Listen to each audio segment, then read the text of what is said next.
লিঙ্গ পরিবর্তন করতে এসে দিল্লিতে গ্রেপ্তার ৫ বাংলাদেশি। দিল্লির জাহাঙ্গীরপুরী মেট্রো স্টেশনের কাছ থেকে এই ব্যক্তিদের গ্রেপ্তার করা হয়েছে বলে জানিয়েছে পুলিশ। দিল্লি পুলিশ যে বাংলাদেশি নাগরিকদের গ্রেপ্তার করেছে তারা সকলেই অবৈধভাবে ভারতে প্রবেশ করেছিলেন এবং নাম বদলে থাকছিলেন বলে পুলিশের অভিযোগ। পুলিশ জানিয়েছে আটক সকলেই দিল্লিতে হরমোনাল ট্রিটমেন্টের মধ্য দিয়ে যাচ্ছিলেন। কিছুদিনের মধ্যে তাদের লিঙ্গ পরিবর্তনের সার্জারিও হওয়ার কথা ছিল।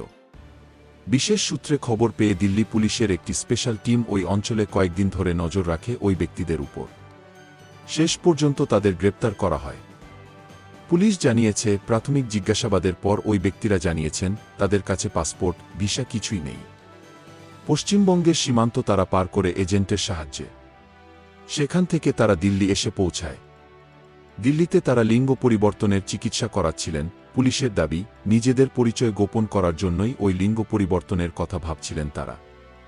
এর আগেও এমন ঘটনা ঘটেছে।